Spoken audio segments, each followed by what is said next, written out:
Sama-sama ya. Subhanallah walhamdulillah wa la ilaha illallah Allahu akbar.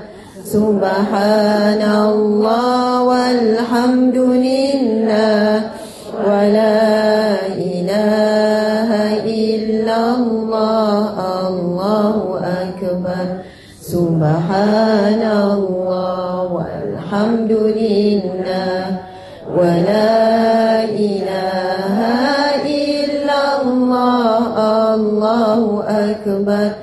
Subhanallah walhamdulillah wa la ilaha illallah Allahu akbar. Sallallahu ala Muhammad sallallahu alaihi wasallam. Sallallahu ala Muhammad sallallahu alaihi wasallam. Ya Nabi salam alaika, ya Rasul salam alaika, ya Habib salam alaika. Salawatullah alaika. Sallallahu ala Muhammad sallallahu alaihi wasallam. Sallallahu ala Muhammad sallallahu alaihi wasallam. Allahumma salli wa sallim wa barik alaihi. Sallu alaihi. A'udzu billahi minasyaitonir rajim. Bismillahirrahmanirrahim.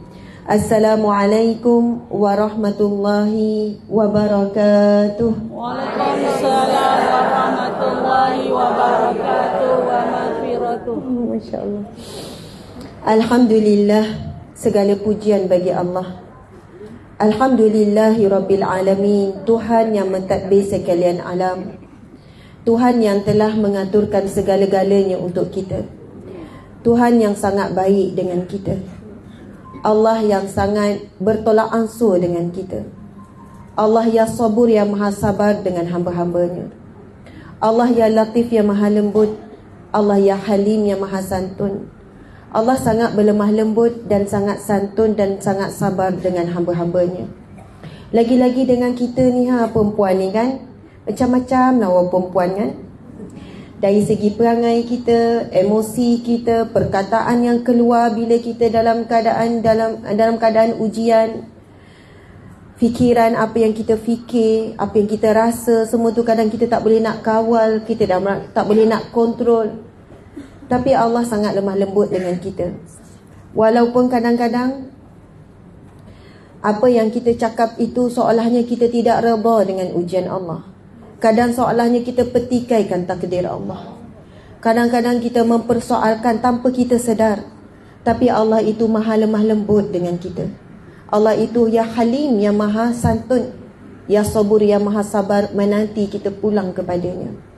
Allah sangat sabar dengan kita. Walaupun nikmat begitu banyak, tetapi ibadat susah nak istiqamah. Ibadah sangat sedikit. Memuji Allah sangat lemah. Menangguh-nangguhkan taubat, menangguh-nangguhkan hijrah. Tapi Allah tetap sabar perhatikan kita. Allah tetap sabar menunggu kita untuk pulang kepadanya. Lalu bila Allah tengok kita terus lalai dan leka, Allah berikan sentuhan kasih sayangnya melalui ujian. Allah beri kita ujian. Lalu kita menangis. Lalu kita rasa sedih dengan ujian Allah.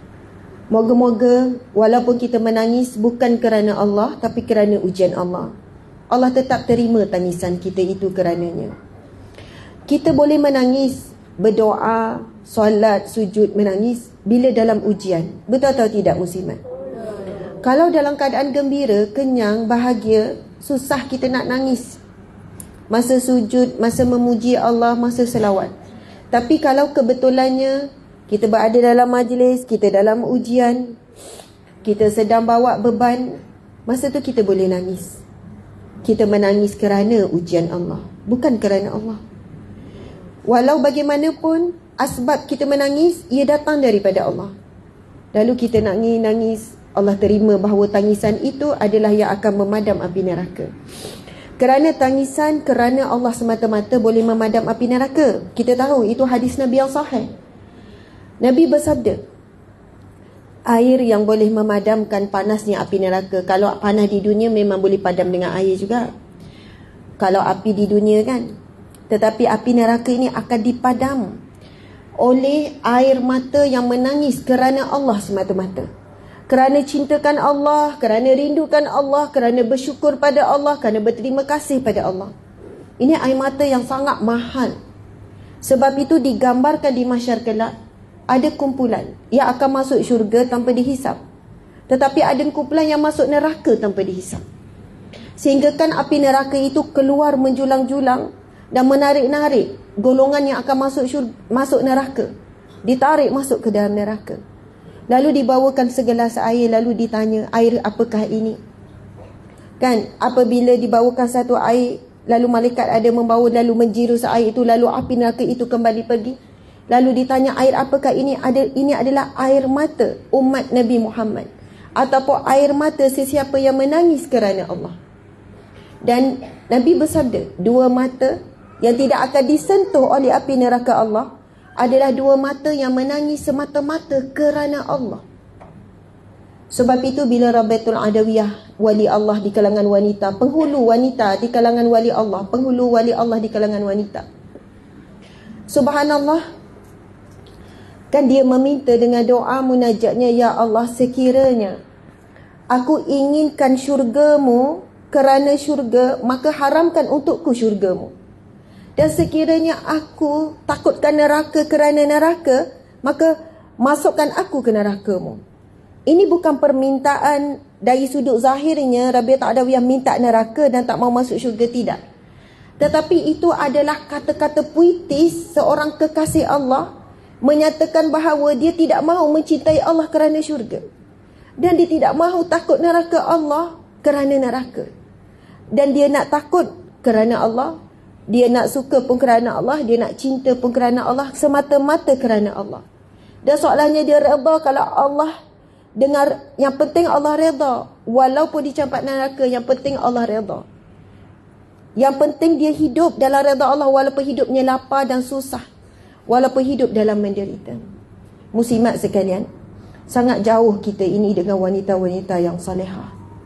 Dan hari ini kita akan bincangkan tentang Aisyah. Ini kekasih Rasulullah. Ini adalah belahan jiwa Rasulullah. Ini adalah wanita yang sangat dicintai oleh Nabi. Kita nak bercakap tentang seorang wanita yang sangat hebat, yang dipuji oleh para malaikat, yang dipilih oleh Allah untuk menjadi sahabat seperjuangan Rasulullah sallallahu alaihi wasallam. Masya-Allah. Jadi kita nak bicarakan tentang satu tokoh yang hebat. Mudah-mudahan walaupun sangat jauh kita dengan Sayyidatina Aisyah, bayang pun takkan sama, tetapi sekurang-kurangnya kita betulkan niat hadir kita di sini pada pagi yang barakah ini. Mudah-mudahan Allah berikan kepada kita kekuatan untuk menjadi wanita yang baik. Amin ya rabbal alamin. Wanita yang salihah, wanita yang baik kerana Allah, nak jadi hamba Allah yang baik. Dan memang banyak ujian dan cabarannya. Masya Allah. Subhanallah, apa khabar semua?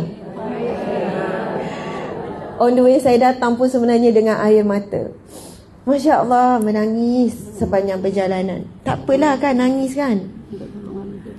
Oh, minta alihkan kereta ni SK7869A. Minta maaf ya kena alihkan kereta. Saya nampak ada bas tu. Memang ada datang dengan bas ke? Oh, daripada Penang.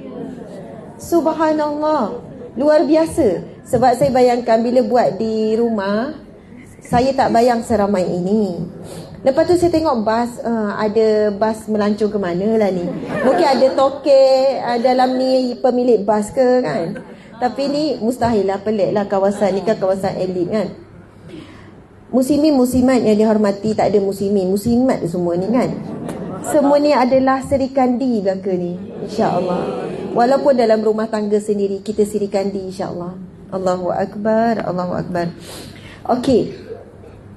Saya hari Isnin baru ni saya memang diuji sikit kena serangan vertigo. Biasa kalau kena vertigo dia akan kesan beberapa hari.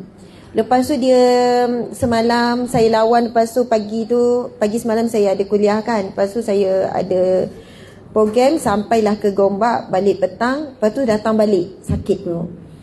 Lepas tu malam tadi tidur bangun pagi tadi kan ada kuliah juga kan. Kalau siapa tengok saya ada buat kuliah tapi dengan menahan sakit. Lepas tu adalah ujian Allah, semua orang ada ujian Allah. Jadi on the way tu dengan air mata lah kita datang. Tapi sebenarnya menangis ni memang sebenarnya rasa berat masa menangis. Tapi dah lepas nangis tu rasa lega. Betul tak? Muslimat, yang penting nangis kita tu mesti sebut nama Allah. Walaupun kita nangis tu geram pada orang ke, geram pada binatang ke, pada pokok ke, contohlah ya. Tetapi biarlah menangis tu dalam situasi apa pun biarlah. Walaupun nampak menangis tu macam tak sedar diri ke, macam teruk sangat ke, luar kawalan diri ke, tapi biarlah lidah tu tetap Allah, sebut juga nama Allah, supaya kita tidak dikuasai dengan kesedihan yang berlebihan. Masya Allah, Alhamdulillah. Saya dah sampai awal 10.40 kan, kita kos 11 kan. Jadi perlukan masa dulu, duduk tepi jalan dulu dalam taman ni lah. Maksudnya awal ke lambat tu? Awal sikit lah kan, 10-11 betul kan? Sebab saya daripada Seremban. Jadi ambil nafas dulu, refresh dulu, subhanallah. Lepas tu sampai. Saya nak ucap terima kasih banyak-banyak kepada Datin Seri Datuk Hajah Haslinda. Kemudian Al-Fadilah, Ustazah, Syekhah, semua ada ni. MC kita iaitu Puan Salwa Baharom. Ni kakak kawasan ni, garang kan dia kan. Mak Tigi semua ada belaka. Tapi perlu sangat orang macam ni untuk kontrol keadaan. Kalau tak asyik rosak lah tandas kan. Subhanallah. Terima kasih kepada Tan Sri Datuk Hajah Haslinda. Beliau merupakan Ketua Wanita UMNO bahagian Bukit Bendera. Ini Bukit Bendera ya? Bukan. Oh, Datuk pun ada. Penang. Sekejap. Okey. Ini Shah Alam. Okey. Sorry. Ini Tropicana PJ. Rumah ni, tuan rumahnya siapa? Betul lah, Datuk Seri lah kan? Ya, ini Datuk Seri juga ni. Seri tak ada, berseri-seri je. Ini Datuk yang berseri-seri. Ya, betul, ni Tiang Seri. Okey, subhanallah, besar Tiang Seri. Datin-datin, tuan-tuan, puan-puan, muslimin, muslimat. Saya kan, kalau siapa yang perasan, saya jarang sangat ceramah atau kuliah di rumah. Betul kan? Sampai saya dikatakan sombong, saya macam-macam lah. Kenapa kan? Sombong tu oleh orang yang kenapa tak nak buat di rumah. Dia begini. Daripada awal saya mula aktif kan, dikenali apa, jemputan daripada VIP tu sangat banyak. VVIP daripada sini, sekian-sekian. Tapi saya jujurnya, saya bukan tak suka VIP. Kita sayang semua. Tapi saya bagi tahu pada PA, saya utamakan masjid. Sebab ia lebih meluas, menyeluruh. Kadang-kadang bila tempat tertutup, ada orang segan, ada orang yang terpilih saja datang. Pertama. Lepas tu, kedua, saya tak nak saya jadi eksklusif. Saya nak saya untuk semua. Maksudnya bukan inklusif. Saya suka program yang bukan santai, maksudnya open untuk semua. Dan saya tak nak terikat dengan mana-mana VIP. Saya sebutkan begitu. Setelah dah masuk tahun kelima, ini tahun kelima dah, saya mula 2018 secara meluas, 2019. Kiranya ni tahun ke-6 dah. Maka saya mula menerima. Dan ini rumah kedua selepas Tan Sri bukan. Itu memang ada juga Tan Sri Hanafiah. Ya, subhanallah. Sebab saya diberi nasihat oleh orang-orang alim juga. Jadi saya harap saya jelaskan begini di khalayak ramai, sebab hari tu bila saya buat tu dah mula dah. Okey, ada orang tak faham. Dia begini ya, bila ada orang alim, orang-orang tinggi juga, orang alim, orang saleh kata ustazah, ada kumpulan tertentu dia perlukan suasana ataupun dia perlukan bersama dalam kumpulannya. Ustazah kena turun kepada umum, ustazah kena turun juga kepada tertutup. Faham maksud saya? Jadi saya harap sangat bila saya dah mula menerima di rumah, saya mula untuk dalam keadaan tertutup begini, saya tidak disalahfahami. Faham ya? Saya tidak disalahfahami. Selama ni kan saya berada di masjid, di program terbuka, dan setiap pagi pun saya keluar percuma, sejam, 2 jam percuma, tanpa ada apa-apa. Jadi macam baru ni bila saya pergi, memang ada dah suara-suara yang kurang manis, kan, peli-pelian. Oh dah jadi ni. Bahkan saya diugut oleh beberapa buah masjid surau. Ustazah, oh ustazah dah memilih, saya akan sebarkan di seluruh negeri sekian-sekian bahawa ustazah ni memilih, ustazah nak sekian-sekian saja. Tuan-puan, untuk makluman, saya tidak pernah menetapkan berapa sagu hati, tapi orang tetap fitnah. Saya kalau orang tanya, saya tak akan cakap, bahkan saya marah. Kalau tanya berapa kena bayar, saya akan marah. Saya tak tahu berapa orang nak bagi, berapa masjid bagi. Bahkan banyak masjid yang minta ustazah boleh tak ustazah ikhlas hati, percuma. Saya terima, saya kata bagi. Madrasah ke apa. Jadi sebab itu antara kebimbangan saya nak jaga fitnah, saya tolak. Tapi sampai peringkat kata ustazah jangan memilih. Saya tak memilih, tapi kenapa ustazah menolak kumpulan-kumpulan tertentu bila ni? Sampai ada orang kecil hati, orang terasa hati, mula orang bersangka-sangka buruk. Jadi mudah-mudahan selepas balik haji ni saya dah mula menerima keadaan akan baik bila saya buat penjelasan terbuka begini. Masjid ada marah, surau ada marah. Oh saya surau kampung ustazah, saya akan sebarkan seluruh bla bla bla gini. Oh ustazah ni sekian-sekian. Akhirnya saya pergi juga, walaupun hati tu sedih dan perih. Di masjid, di tempat yang sama, kita senyum dan kita buat sehabis baik. Dan saya dalam hati saya kata, saya bukan datang kerana takut diugut dengan ugutan AJK ni. Bukan apa, saya datang kerana Allah. Kalau bukan kerana Allah, saya tak akan datang. Saya merajuk, saya boleh cakap, saya tak kisah kalau tuan nak sebarkan. Saya tak sampai sebab saya ada komitmen. Kenapa lambat, kenapa makan setahun? Sebab masa yang begitu padat. Bukan sebab saya memilih-milih. Tapi orang suka sebarkan fitnah. Orang suka menerima dan mendengar benda yang buruk daripada yang baik. Jadi insya-Allah mudah-mudahan kedatangan saya pada pagi ini membawa kebaikan. Barakah itu daripada semua. Semoga membawa kebaikan untuk gerak kerja dakwah seterusnya dan kepada semua wanita yang disayangi. Ada sahabat yang saya sayang di sini, ada Dila, ada Dr. Rosma, ada Kak Rini, ada semua sayang belaka. Ini yang kebetulan Allah rezeki kena. Ada orang Penang, ada Kak Kasih, ada ramai yang belakang-belakang semualah. Sayang belaka ni. Kiranya harapnya sudilah sayang saya juga ya. Subhanallah. Ganu daripada ganu kita, masya-Allah. Okey, subhanallah. Yang hadir secara live sekarang lebih kurang dalam 6,000. Ya dekat muka buku dalam 3.2. Lepas tu di TikTok dalam 2,000. Betul lah, 5,000. Lebih kurang 5,500 lah. Subhanallah. Campur di sini ada 50,000 kan. Subhanallah. Ya, termasuklah para malaikat yang kita tidak boleh lihat, insya-Allah. Okey, muslimat sekalian, kita akan bicarakan tentang siapa? Sayyidatina Aisyah radhiyallahu anha. Siapa yang tahu kalau lelaki radhiyallahu anhu? Bila sebut Aisyah perempuan radhiyallahu anha, apa maksud dia? Redha Allah ke atasnya, radhiyallahu anha. Sayyidatina Aisyah, kita tahu dia memang ada perbahasan alim ulama tentang umur berapa ibunda kita ini dinikahi oleh Rasulullah. Kan? Ada yang masyhur sekali pada umur dia berapa tahun? 9 tahun. Walaupun ada yang kata lebih muda, ada yang kata lebih tua. Dan bersama dengan Nabi sebagai suami isteri, ada yang kata umur 12, ada umur 13. Ini ulama sirah. Maka tak apa pasal perbezaan pendapat tu kita tak perlu beri perhatian. Tapi perkara pertama yang kita kena faham, Sayyidatina Aisyah dipilih oleh Allah, isteri yang paling muda untuk dididik dan dibentuk dalam kolej ataupun universiti Rasulullah.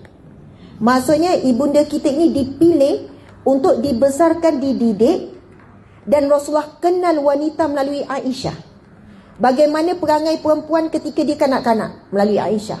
Bagaimana perangai perempuan ketika dia remaja melalui Aisyah. Dan bagaimana perempuan apabila dia dewasa juga melalui Aisyah. Sebab itu Nabi sangat faham perempuan.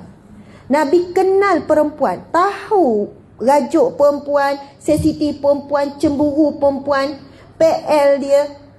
Kerana itu Nabi sangat sayangkan perempuan, sangat sayangkan wanita. Sebab itu dalam khutbah terakhir Rasulullah, 50% ini khutbah terakhir ni, Rasulullah nak wafat ni, tapi 50% intipati dalam khutbah Rasulullah ada berkenaan dengan wanita. Jagalah wanita, sayanglah wanita, hormatlah wanita, peliharalah wanita. Dan bila kamu nak betulkan wanita, wanita itu kalau dikasar, dengan kasar dia boleh patah sebab daripada tulang rusuk. Bila kamu terlalu berlembut, dia akan lalai. Kalau kamu manjakan sangat, dia akan rosak. Tapi bila kamu berkasar, berkeras, terlalu bertegas, dia akan patah. Nabi pesan, apabila isterimu, wanita kamu melayanimu, layan dia dengan baik. Bila dia tu salah, maka tegur dengan baik. Nabi sentiasa menunjukkan betapa besarnya Nabi sayang kepada wanita. Bahkan Nabi pernah ditanya, ya Rasulullah, apakah bahagian dunia yang paling kamu cinta ya Rasulullah? Sebelum itu Nabi tanya dulu sahabat, wahai Abu Bakar, dunia ni apa yang paling kamu suka? Omar, apa yang kamu paling suka? Ada yang sebut sekian-sekian, ada yang sebut tentang bab sedekah, ada sebut jihad, ada yang sebut bab berkaitan dengan dunia. Lalu bila Nabi ditanya, ya Rasulullah, apa yang kamu paling suka di bahagian dunia? Nabi sebut dua, tapi saya tak ingat satu. Yang kedua saya ingat Nabi sebut, iaitu wanita solehah. Bukan bermaksud Nabi suka perempuan, maksudnya mencintai perempuan, tak. Nabi memuji dan Nabi sangat suka bila melihat ada wanita-wanita yang solehah. Itulah bahagian dunia yang Nabi sangat suka. Sebab bila ada wanita solehah, akan melahirkan generasi yang soleh dan solehah. Dan wanita ini memberi pengaruh dan memberi pengaruh yang sangat besar dalam masyarakat, dalam penyebaran agama Allah. Allahu Akbar. Minum air sikit ya. Bismillahirrahmanirrahim.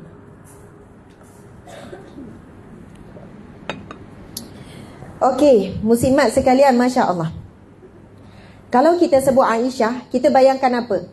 Kita terbayang banyak kisah Aisyah ni cemburu, betul tak? Aisyah ni nakal, Aisyah ni banyak songeh, banyak apa lagi?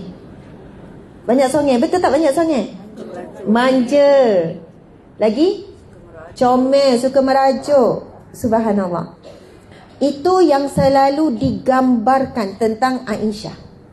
Tetapi kita kena faham, Sayyidatina Aisyah, antara gelaran beliau ialah, siapa tahu gelaran Aisyah? Okey, itu yang glamour, Humairah. Itu adalah panggilan Nabi. Tetapi julukan Sayyidatina Aisyah adalah As-Siddiqah. As-Siddiqah. Dalam kitab-kitab sirah semua sebut. Itu gelaran paling utama bagi Sayyidatina Aisyah, iaitu wanita yang benar. Wanita yang benar. Ayah Sayyidatina Aisyah siapa? Abu Bakar As-Siddiq, yang sentiasa benar dan membenarkan Nabi. Dan Sayyidatina Aisyah dapat gelaran As-Siddiqah bukan sebab ayah dia As-Siddiq, dia dapat As-Siddiqah. Tetapi memang Sayyidatina Aisyah adalah wanita yang apa yang dia cakap itulah dalam hati. Dia memang benar. Kita, tuan-puan sekalian, sebab itu Sayyidina Ali pernah sebut, jika dibelah dadaku, apa yang aku cakap sama dengan dalam hati. Seolahnya nak bagi gambaran. Puan-puan, kita tak akan sanggup dan tak akan mampu untuk cakap perkataan demikian. Kita kadang depan cakap lain, depan suami, hati lain dengan suami, dengan anak, dengan kawan, dengan secara live. Maksudnya apa yang lidah sebut belum tentu sama dalam hati. Saya sukalah tengok awak, padahal dalam hati tak ada suka sangat. Contoh ya, contoh. Masya Allah, sekian-sekian. Kan? Apa sajalah, kadang pujian tu tidak lurus dengan dalam hati. Kadang kita cakap sebab nak jaga hati orang. Subhanallah. Bukan semestinya kita kena cakap yang kita tak suka. Oh, saya sedang meluruskan hati saya dengan lidah saya. Saya nak cakap saya tak suka awak. Macam tu kan. Bukan begitu maksudnya. Tapi bagaimana hebatnya sahabat-sahabat boleh jaga hati sampai hati pun lurus, apa yang keluar pun baik. Jadi kalau dia cakap pun misi yang baik-baik, sebab dalam hati pun baik-baik. Sayyidatina Aisyah diberi gelaran As-Siddiqah, yang sentiasa membenarkan Nabi, yang sentiasa menyokong perjuangan Nabi, yang sentiasa apa yang dicakap adalah tidak ada yang keluar melainkan yang benar sahaja yang keluar pada lidah. Dalam hatinya juga sangat bersih, sehingga lidahnya juga bersih apa yang dikeluarkan. Dan ibunda kita, jika diukur ilmunya dibandingkan dengan berpuluh para sahabat, tidak boleh menandingi ilmu yang ada pada ibunda kita Sayyidatina Aisyah. Sebab itu antara isteri-isteri Nabi, Aisyah paling berilmu. Nombor satu, ilmu yang paling banyak, yang paling hebat, menguasai pelbagai ilmu, sebab membesar di rumah kenabian. Yang paling banyak hafal hadis Nabi adalah Sayyidatina Aisyah. Selepas Rasulullah wafat, sahabat-sahabat Nabi akan pergi menuntut ilmu dengan Sayyidatina Aisyah di sebalik tabir. Nak kata hebatnya ibunda kita Aisyah. Tapi yang digembur-gemburkan kisah cemburu, kisah manja, kisah nakal dia. Kalau baca kisah-kisah Rasulullah dengan para isteri, kita akan jumpa sampai kita rasa, kenapa Aisyah ni macam ni? Bentak sampai lepaskan pinggang, sampai pecah pinggang sebab cemburu. Tetapi kita boleh lihat bagaimana sabarnya Nabi melayani wanita segala kerana. Akhirnya wanita ini jadi cergas, cerdas, bijak, emosinya hebat, akal fikirannya hebat. Dan ibunda kita juga diberi gelaran Al-Jud, iaitu wanita yang pemurah. Wanita yang sangat pemurah. Kemurahan Sayyidatina Aisyah sangat luar biasa, tidak mampu ditandingi oleh sesiapa pada zamannya. Ada satu kisah ibunda kita Sayyidatina Aisyah. Ini selepas Rasulullah wafat. Lepas tu ada pembesar yang bagi hadiah kepada Sayyidatina Aisyah berupa dinar emas yang nilainya, kalau dinilaikan sekarang, saya tak ingat berapa jumlah dinar, tetapi saya pernah kira betul-betul, saya tak ingat berapa jumlah, jadi saya tak boleh nak sebut.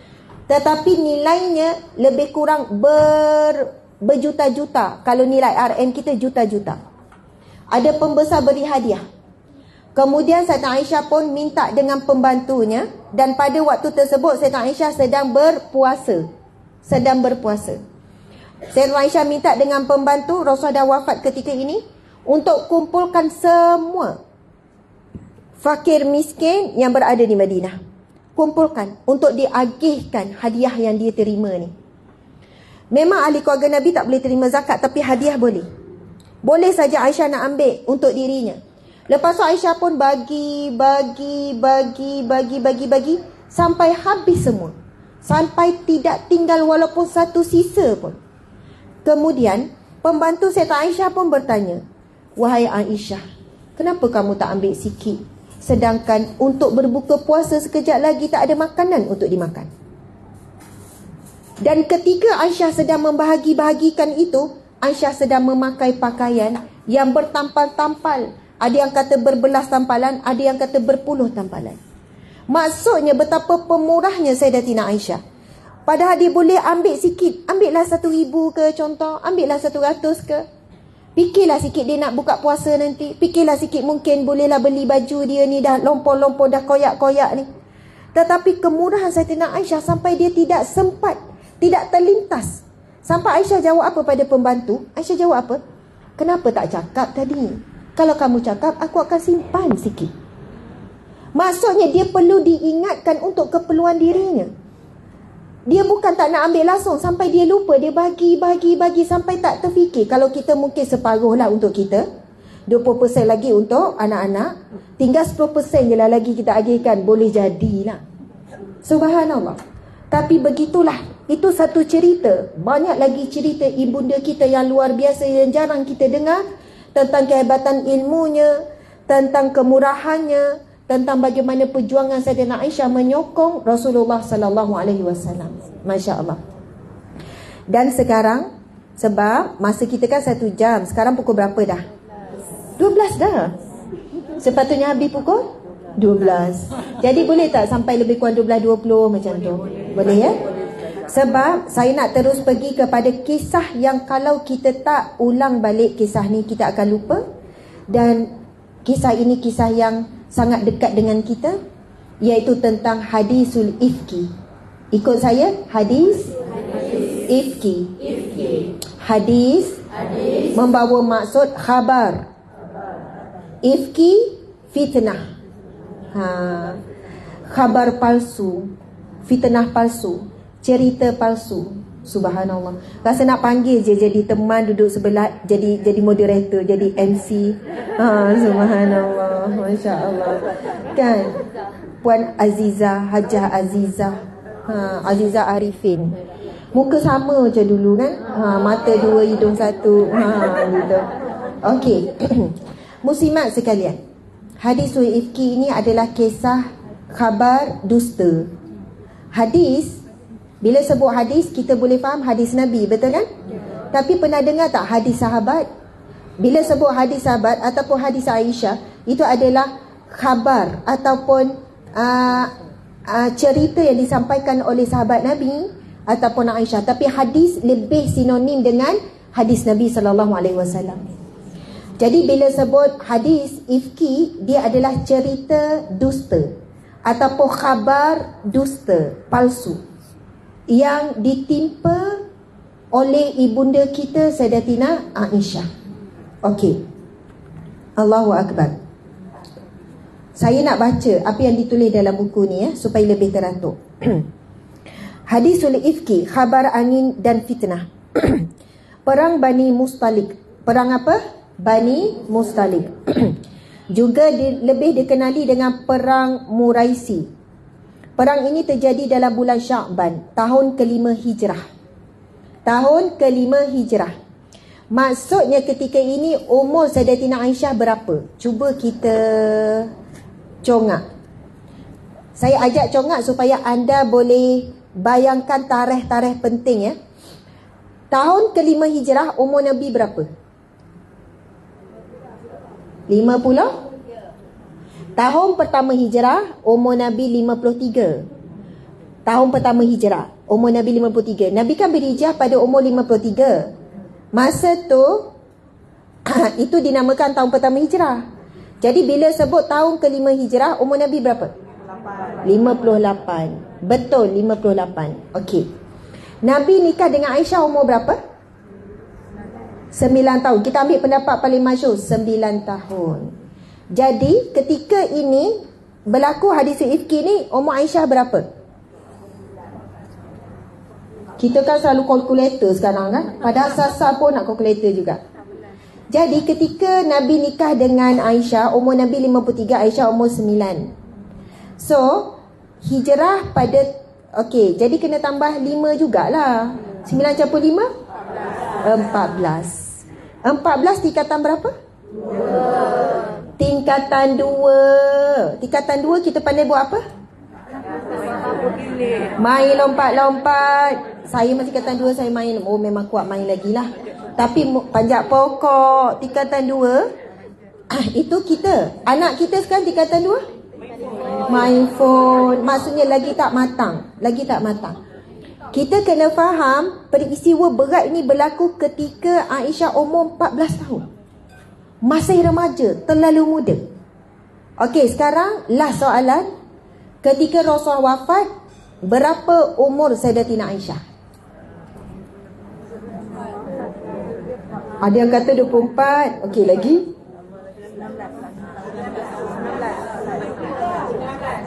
Berapa tahun? Subhanallah, tepukan gemuruh. 19 tahun. 19 tahun. Sebenarnya mudahnya nak congak macam ni.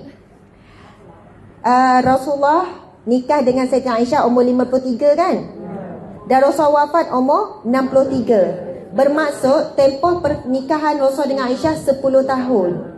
Jadi 9 campur 10, 19. Tak apa, yang masih tak nampak buat-buat nampak je, buat angguk. Oh, padahal tak nampak lagi tu kan. Ikutlah Ustazah, yang penting nak tahu ujung tu jawapannya apa. Jadi tempoh pernikahan 10 tahun saja. Daripada umur 9 dan umur 19 dah jadi janda muda. Dan Aisyah memang wanita yang cantik, rupa, indah, peribadi semua. Jadi masa umur 19 sudah pun jadi balu, kan, kepada Rasulullah. Jadi terlalu muda sangat. Dah bukan mudah. Dan ibunda kita Aisyah diuji dengan apa? Tak ada anak, tak mengandung, tak ada anak, tak ada zuriat. Sebab itu bagi wanita yang mengalami ujian yang sama, nikah berapa tahun, sudah tentu ibunda kita Aisyah sangat menginginkan anak daripada Rasulullah, daripada lelaki yang terhebat dan termulia. Dan bagaimana Aisyah mengisi masa dia, jiwa dia, hati dia, sampailah Sayyidatina Aisyah wafat dalam keadaan tidak ada anak dan sebagainya. Pernah Sayyidatina Aisyah bertanya kepada Rasulullah, "Ya Rasulullah, semua orang ada gelaran, aku tidak ada, kan aku tidak ada anak ya Rasulullah." Sebab gelaran ketika itu diambil daripada anak pertama, lelaki. Contohnya Ummu Salamah, sebab anak sulung lelaki dia nama Salamah. Salamah tu bukan anak perempuan ya, lelaki.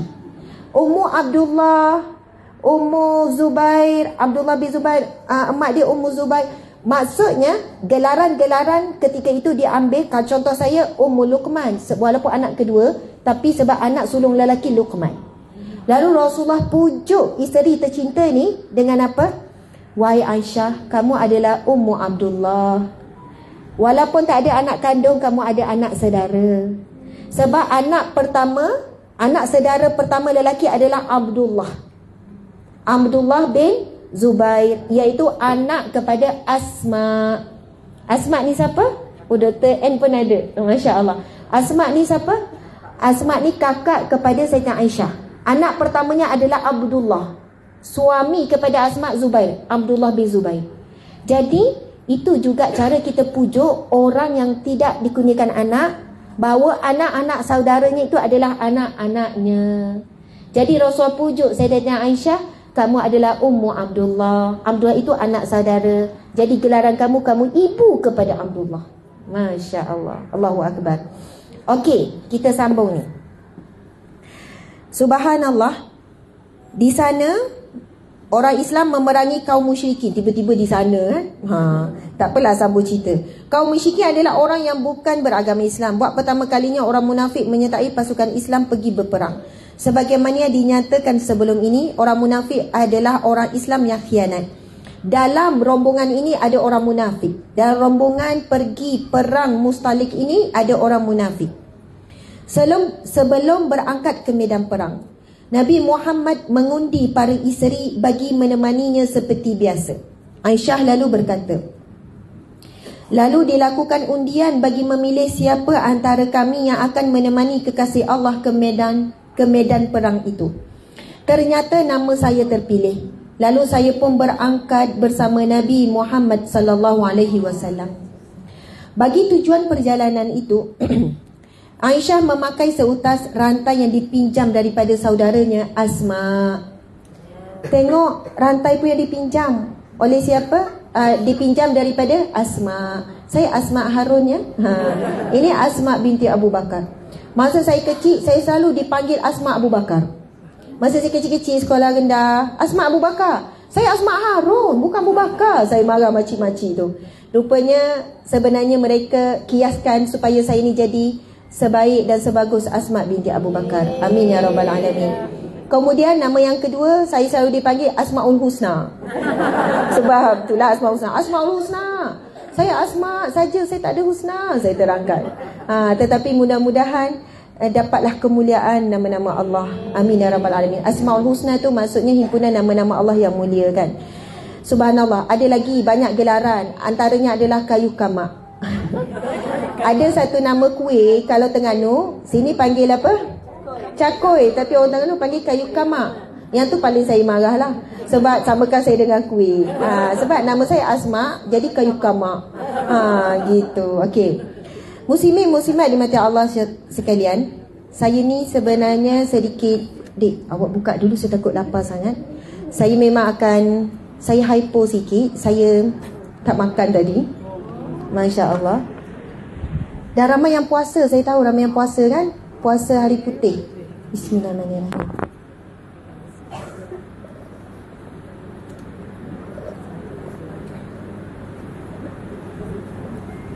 Okey.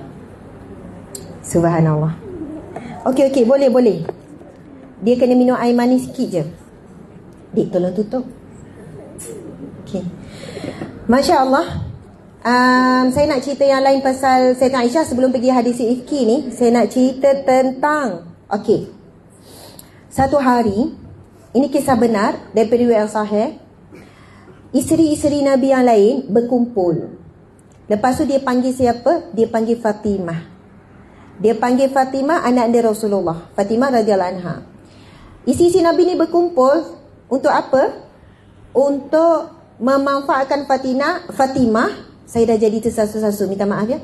Memanfaatkan Fatimah supaya Fatimah menyampaikan isi hati mereka yang mereka tak puas hati terhadap Aisyah. Ketika ini Rasulullah berada di rumah Aisyah. Kita bila dengar cerita isi-isi Nabi ni, kita tetap tidak boleh mengurangkan rasa hormat kita kepada isteri Nabi. Sebab mereka adalah semulia-mulia wanita, sewarak-warak, yang paling banyak berkorban, yang paling salihah, yang paling takwa di kalangan para wanita. Tetapi kenapa cerita-cerita ini sampai kepada kita? Nak beri gambaran, isteri Nabi adalah wanita biasa, perempuan seperti kita, ada emosi, ada perasaan, ada keinginan semua. Dan nak menggambarkan betapa Rasulullah ini seorang suami yang sangat sabar menghadapi kerenah wanita. Bukan seorang.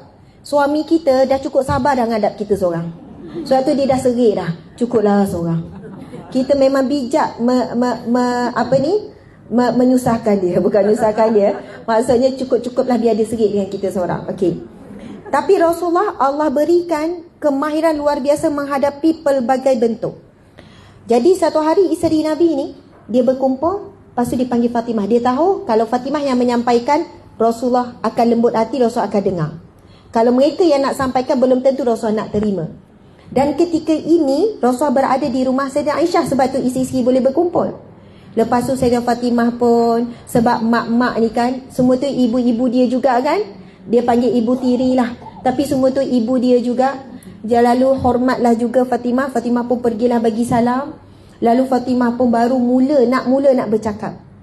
Ya Rasulullah, wahai ayahandaku, aku ini mewakili daripada isteri-isterimu. Rasul dah boleh agak dah ni. Sayyidah Fatimah nak cakap tentang apa dan tentang siapa. Lalu Rasulullah pun bertanya kepada anak andanya, wahai Fatimah, kesayanganku, adakah kamu mencintaiku, wahai Fatimah? Fatimah cakap, sudah tentu wahai ayahandaku. Wahai ayah, wahai Rasulullah, sudah tentu aku mencintaimu. Lalu apa yang Rasulullah cakap? Jika begitu, cintailah orang yang aku cintai. Masya Allah. Saya baca, saya menangis. Saya kata, ya Allah, betapa dalamnya cinta Rasulullah pada Aisyah. Sampai Rasulullah kata, kalau begitu wahai Fatimah, cintailah orang yang aku cintai, iaitu Aisyah. Subhanallah.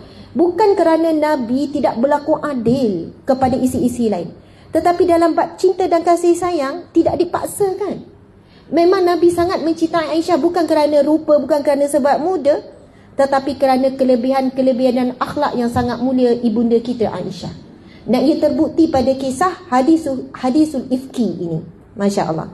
Umur berapa ibunda kita hadapi ujian ni? 14 tahun. Okey. Sayyidatina Aisyah memakai seutas rantai yang dipinjam daripada kakaknya Asma. Maksudnya Sayyidatina Aisyah tak ada perhiasan, sampai pinjam. Rantai itu terputus di pertengahan jalan. Sayyidatina Aisyah rasa cemas. Beliau yang baru berusia 14 tahun pada masa itu menganggap barang hiasan yang sederhana itu sangat berharga.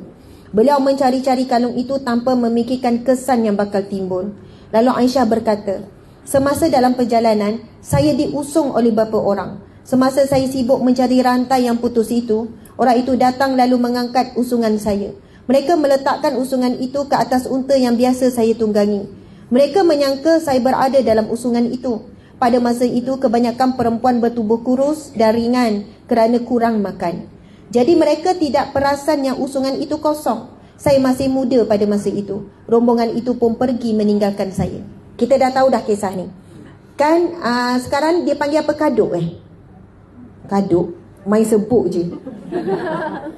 Bukan, usungan. Kalau kan raja-raja duduk Tandu. tandu usungan. Datang dari mana kaduk tu kan? Aduh. Tok Kaduk. Maksud Tok Kaduk tu apa? Entahlah, tak apalah. Okey, ada lagi nombor seterusnya. Kereta merah menyala cantik jelita ni. RE7. RE7. Minta maaf ya, kena alihkan. Masya Allah. Bawa masuk dalam rumah pun boleh kan? Sebab macam kereta mainan. Comel betul. Kereta sport tepinya. Okey. Tuan-puan sekalian. Apa ni, bawa usungan tu.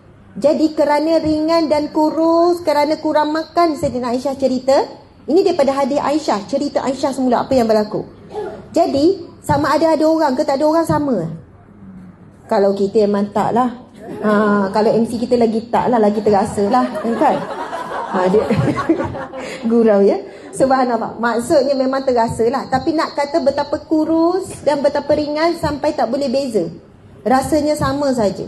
Sebab itu tentera muslimin yang bawa Sayyidah Aisyah dalam usungan tu tak sedar pun bahawasanya dalam Sayyidah Aisyah tak ada. Kalau fikir tak logik kan, takkan dia orang tak boleh beza masa angkat. Sampailah Sayyidah Aisyah ditinggalkan. Dia kan tengah sibuk mencari kalung. Dia keluar daripada usungan tu. Lalu mereka pun dah bergerak. Semua dah bergerak. Tiba-tiba bila Sayyidah Aisyah datang semula ke tempat dia berhenti tadi, semua dah tak ada. Padang pasir yang gersang, kosong, tak ada orang dah, tak ada siapa-siapa. Apa ibunda kita buat? Ibunda kita menunggu, duduk. Nak pergi kanan tak tahu, kiri tak tahu. Bayangkan padang pasir yang tak ada hala tuju. Dan berdoa dan menanti dengan tawakal, moga-moga akan kembalilah untuk mencarinya. Dan ketika itu bila berlaku peperangan, memang akan ada seorang dua ataupun seorang yang akan jalan jauh di belakang. Tujuannya apa? Supaya yang belakang ini mengawal sama ada keselamatan atau apa saja, dan sekiranya ada barang-barang tertinggal, dialah yang akan jumpa. So mesti ada seorang yang akan berada di belakang sekali, yang duduk jauh daripada rombongan ni. Maka sahabat Nabi yang bernama Safwan inilah yang bertemu bukan dengan barang, tetapi isteri Nabi yang tertinggal. Bukan barang yang tertinggal, isteri Nabi Sayyidina Aisyah. Subhanallah, Allahu Akbar. Okey, kita tengok apa yang Sayyidina Aisyah cerita. Dalam perjalanan pulang ke Madinah, orang munafik cuba menyalakan api kekacauan. Mereka mencuba mengadu domba kaum Muhajirin dan Ansar. Dua kaum ini hampir saja berperang dan mengangkat senjata. Orang munafik cuba menghasut kaum Ansar supaya tidak bersekutu dengan kaum Muhajirin. Mereka diseru meninggalkan agama Islam dan menyingkirkan orang Islam. Mereka juga didesak supaya berhenti memberi bantuan kepada kaum Muhajirin. Orang munafik itu berkata, dan kata-kata itu diabadikan di dalam surah Al-Munafiqun ayat yang ke-8 yang bermaksud, demi sesungguhnya jika kita kembali ke Madinah daripada medan perang, sudah tentu orang mulia lagi kuat pihak kita akan mengusir keluar dari Madinah orang yang hina lagi lemah, iaitu pihak Islam. Apa Sayyidah Aisyah cerita? On the way nak pulang ke Madinah daripada perang Mustalik ini, orang munafik non-stop sedang memecahkan rombongan tentera ini yang dalam perjalanan pulang ni, tak habis-habis menyalakan api permusuhan. Sebab yang menyertai peperangan itu di kalangan siapa? Muhajirin dan Ansar. Muhajirin, apa maksud Muhajirin? Orang-orang yang berhijrah. Siapa? Orang yang berhijrah mengikut Nabi daripada Mekah ke Madinah. Ansar, apa maksud Ansar? Nasrun maksudnya tolong. Ansar adalah orang yang memberi pertolongan.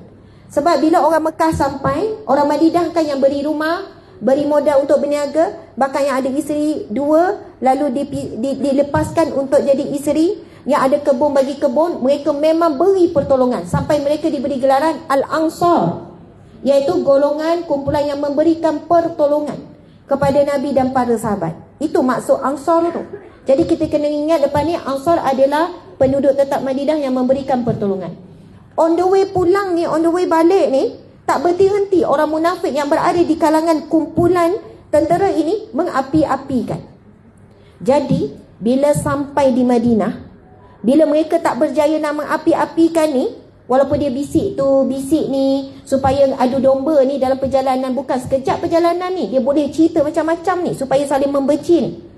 Tiba-tiba ada peluang keemasan. Bila tahu Sayyidah Aisyah tidak ada di dalam, bila dah sampai, rupa-rupanya Aisyah tak ada, Kemudian mula mereka menyebarkan sebelum Sayyidah Aisyah tiba lagi bahawa Sayyidah Aisyah melakukan perbuatan terkutuk, iaitu sampai peringkat mereka mengatakan Sayyidah Aisyah melakukan zina. Tuan-puan sekalian, kita teruk macam mana orang fitnah kita, orang tuduh kita, orang kecam kita, kita rasanya tak pernah dituduh pernah berzina. Maksudnya tuduhan itu sangat berat bagi seorang wanita Muslim.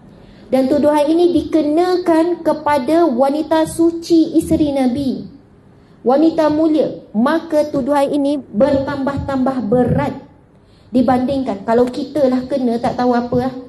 Macam-macam lah mungkin, tekanan apa semua, mungkin balasan apa yang kita respon balik. Tapi itulah yang diuji. Lalu orang munafik bila tengok, dia tak boleh nak pecah belahkan, dia gunakan modal itu dan disebarkan, dan ramai juga yang percaya. Ramai yang percaya. Okey, kita sambung. Apa cerita ibunda kita? Subhanallah, Nabi Muhammad SAW mendengar hasutan kaum munafik. Beliau keluar lalu bertanya, mengapa perkataan jahiliyah masih juga ada? Apakah yang mereka inginkan? Orang jahiliyah bermaksud orang yang enggan menerima ajaran yang dibawa oleh Nabi Muhammad SAW. Para sahabat kemudian memberitahu Nabi Muhammad berkenaan apa yang terjadi di antara kaum Muhajirin dan Ansar. Mendengarkan kata-kata itu, pesuruh Allah berkata, tinggalkanlah kata-kata itu, sungguh ia adalah keji. Selepas itu Nabi Muhammad memerintahkan kaum muslimin meneruskan perjalanan pulang. Abdullah bin Ubay, anak salah seorang ketua kaum munafik, pergi kepada ayahnya dan berkata, saya tidak akan mendiamkan diri.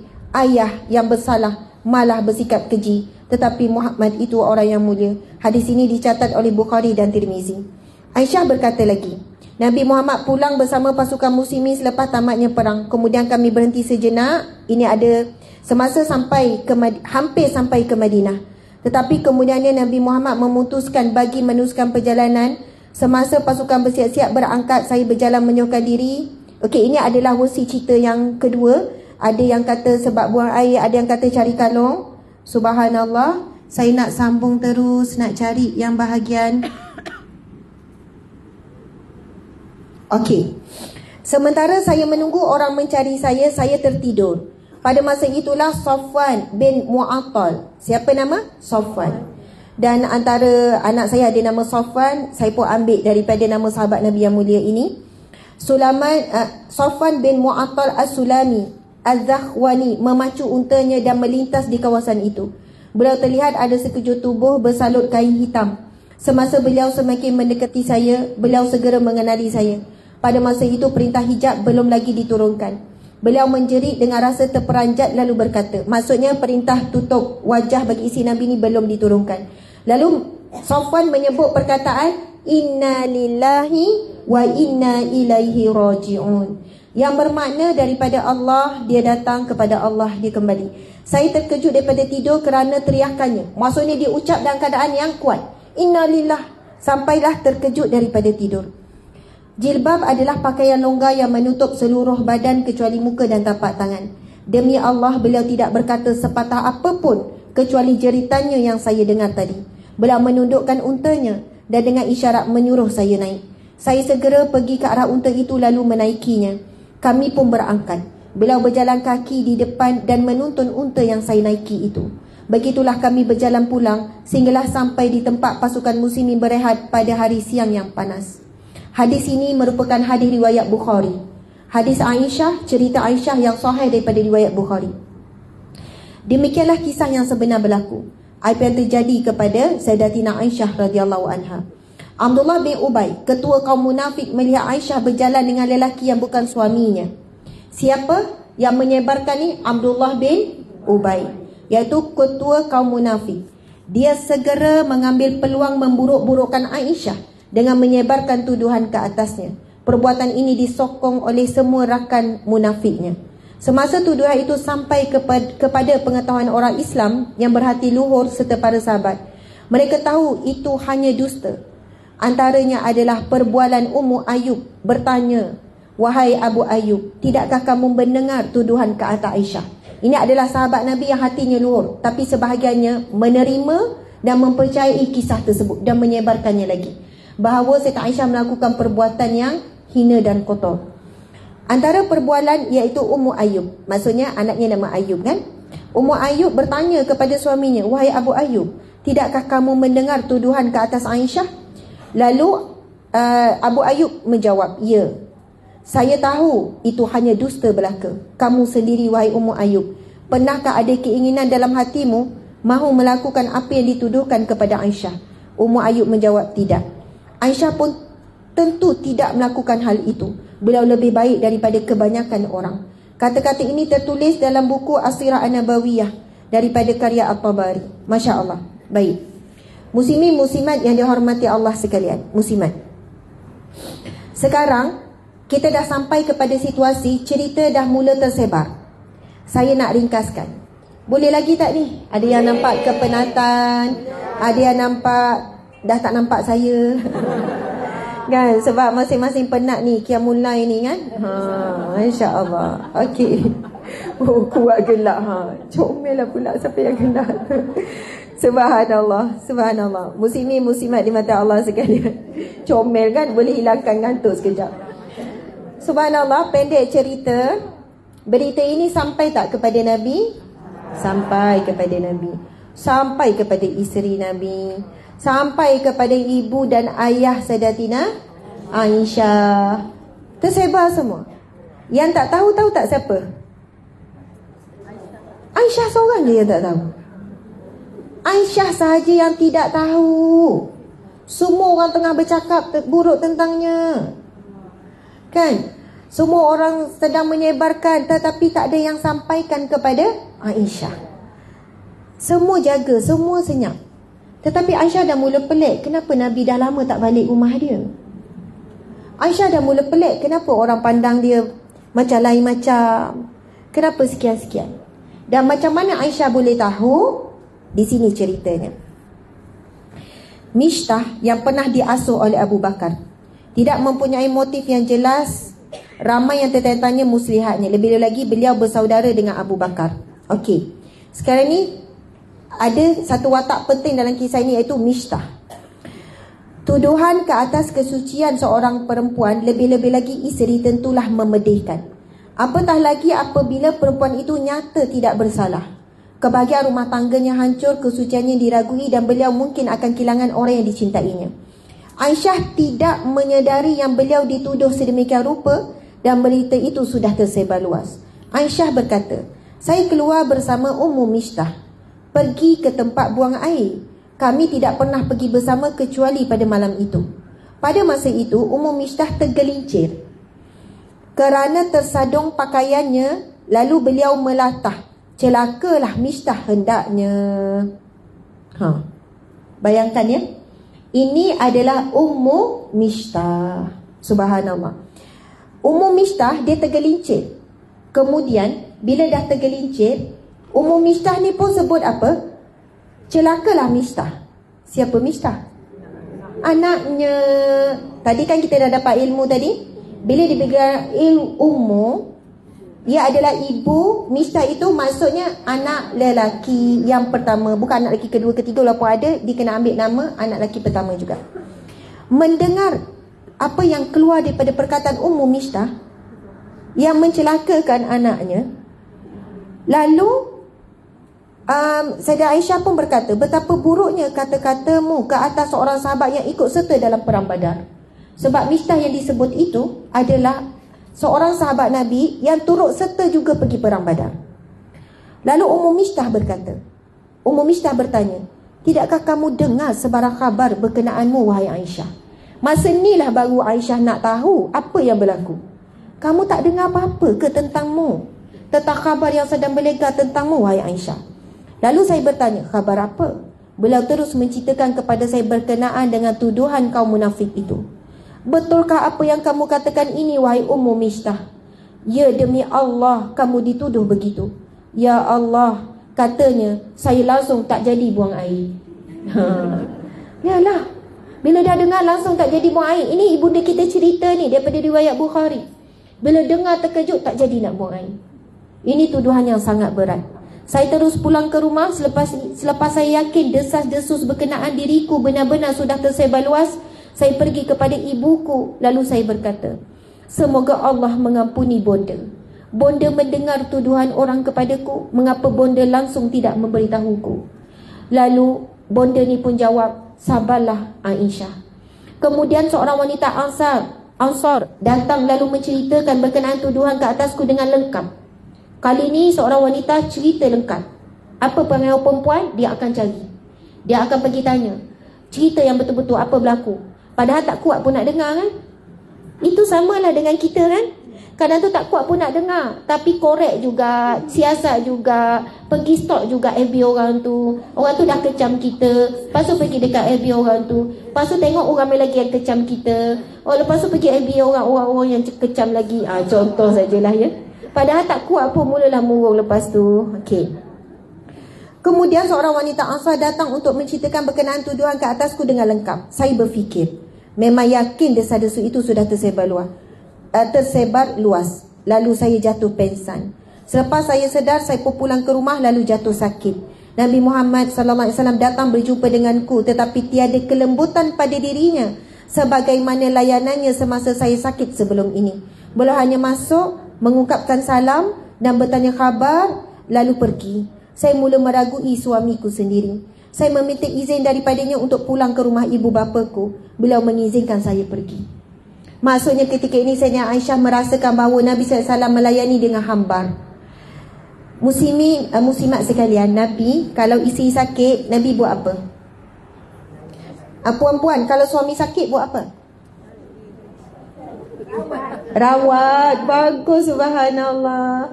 Kalau demam buat macam mana? Bagi Panadol. Makanlah, macam tu kan. Lagi? Masak. Basahkan, subhanallah. Dan memang itu yang Nabi buat. Nabi kalau isteri demam, Nabi akan lap dengan air. Nabi gunakan tangan yang mulia basahkan isterinya. Dan Nabi akan meminta siapa-siapa yang memasak untuk masak makanan yang isteri tengah sakit ni, yang isteri suka. Subhanallah. Pernah ada salah seorang isteri sakit, saya tak ingat nama siapa, tapi Nabi tahu isteri ni sakit dan dia suka makan apa dan dia minta. Kan kalau kita sakit, lepas tu suami kita beli pula makanan kita suka, rasa sihat sekejap kan? Subhanallah. Dan kalaulah suami, ada beza ya, kalau suami bagi ubat macam ni, bagi air, lepas tu letak ubat kat tepi, makanlah ubat. Dengan buka mulut makan ubat, beza kan? Dengan suami suap, subhanallah. Ataupun suami suruh pergilah mandi, sejukkan badan, tapi Nabi menggunakan tangan, Nabi lap. Nak kata Nabi subhanallah sangat hebat dalam melayani isteri kalau sakit, sangat penyantun. Nabi boleh je suruh orang lain pembantu lapkan badan. Nabi boleh je suruh orang lain untuk menguruskan isteri. Sebab itu Siti Aisyah kata, Aisyah sakit berat, demam yang sangat panas, tapi tak sama macam sebelum ini. Dan cerita ini jangan mengurangkan rasa hormat kita pada Nabi. Apa Nabi buat macam tu pada Aisyah? Jangan. Sebab di sinilah kita belajar sesuatu bahawa Nabi juga adalah manusia biasa. Dari satu sudut manusia biasa. Nabi juga sedang terluka. Nabi juga sedang sedih. Bila khabar itu yang sedang berlegar tentang isterinya curang. Isterinya melakukan perbuatan yang terkutuk dengan sahabatnya. Pergi sana, pergi sini, dengar suara-suara munafik. Rasul juga sedang memujuk dirinya. Tapi Rasul tetap pergi bila waktu, tapi tak sama mesra macam sebelum ini. Dan Rasulullah, akhirnya Siti Aisyah melihat layanan Rasulullah hambar. Akhirnya Siti Aisyah minta supaya dipulangkan dia ke rumah ibu ayahnya. Okey, hadis ini, malam itu saya menangis tidak henti-henti sehingga pagi. Saya tidak dapat tidur walau sedetik. Kedua bapa saya datang keesokan harinya dan saya menangis lagi. Sehari 2 malam saya menangis. Dada terasa bagaikan pecah kerana kesedihan yang saya rasai. Ibu cuba memujuk, sabarlah Aisyah, perempuan yang cantik dan dicintai lelaki yang ramai isteri. Biasanya memang selalu diganggu isteri-isterinya yang lain. Hadis ini dicatat oleh Bukhari. Kata-kata seorang ibu pujuk anak. Biasalah Aisyah, kamu kan cantik, ada yang cemburu, macam tu kan. Suami kamu pula orang yang hebat, biasalah ada orang yang nak hancurkan rumah tangga kamu. Nampak tak perbualan ini normal? Perbualan ni macam perbualan hari ini. Kadang tu kita tengok ada rumah tangga yang perfect, tiba-tiba ada ujian, kita pun akan sebut yang sama. kamu kan wanita ni, suami kamu pula somebody. Contohlah ya. Orang have kan, ramai yang target, ramai yang nak. Jadi kamu kena kuat, Aisyah, sekian-sekian. Jadi memang betul pun, ibunya pun nasihat yang sama. Dan ini adalah riwayat Sahih Bukhari. Ibunya pun cakap perkara yang sama. Wahai Aisyah, sabarlah Aisyah, perempuan yang cantik dan dicintai lelaki yang ramai isteri, ramai peminat ni biasanya memang selalu diganggu oleh isteri-isteri yang lain ataupun oleh orang-orang. Okey, begitulah terseksanya Aisyah sehingga terlintas dalam fikirannya mahu terjun ke dalam perigi. Sementara itu, semasa Safwan mendengar syair yang mengejeknya yang digubah Hasan, beliau bersumpah, "Maksudnya Allah, saya sama sekali tidak pernah membuka pakaian seorang perempuan pun." Perkara ini dicatat di dalam himpunan koleksi Ishaq bin Rawahi. Sahabat-sahabat, sampai keluar syair. Bayangkan ya, sampai dipeli. Bayangkan kalau seseorang buat perkara dan itu tuduhan, lalu dibuat lagu, lalu dilagukan. Pada zaman tersebut syair, lalu syair itu dikumandangkan. Bagaimana situasi? Safwan sampai sebut, "Aku tidak pernah membuka pakaian seorang wanita pun." Maksudnya beliau nak bagi tahu apatah lagi kepada isteri Rasulullah sallallahu alaihi wasallam. Subhanallah. Nabi Muhammad SAW mendengar Safwan bertengkar dengan Hasan. Beliau memanggil mereka berdua. Safwan berkata, "Wahai pesuruh Allah, Hasan mengejek dan menyinggung perasaan saya. Saya tidak dapat menahan sabar lalu saya memukulnya." Selepas Nabi Muhammad mendengar aduan Safwan, beliau berkata kepada Hasan, "Berbuat baiklah wahai Hasan. Adakah kamu tidak suka melihat kaumku diberi hidayah oleh Allah bagi memeluk Islam? Berbuat baiklah wahai Hasan dalam mengambil apa yang kamu alami." Hasan lalu berkata, "Saya serahkan perkara ini kepada Tuhan sahaja." Subhanallah. Menurut Ibnu Hisham di dalam buku As-Sirah An-Nabawiyah, sudah tentu Aisyah bersih daripada semua tuduhan yang keji itu, tetapi Nabi Muhammad SAW mahu membuktikan kebenaran Aisyah. Oleh itu beliau memanggil Usamah dan Ali bagi meminta pendapat. Pendapat mereka berkenaan perlukah beliau menceraikan Aisyah. Ya, sebenarnya cerita ini sampai peringkat Nabi berkumpul, Nabi ambil pandangan sahabat, adakah dia perlu menceraikan Aisyah? Berat tak apa yang ditanggung oleh ibunda kita?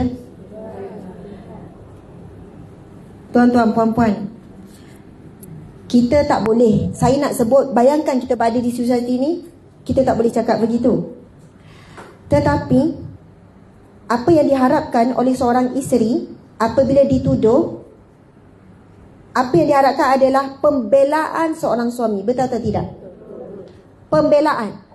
Kurang-kurangnya boleh dengar suami ni cakap, "Saya tak percaya, saya tahu itu tuduhan, awak jangan bimbang."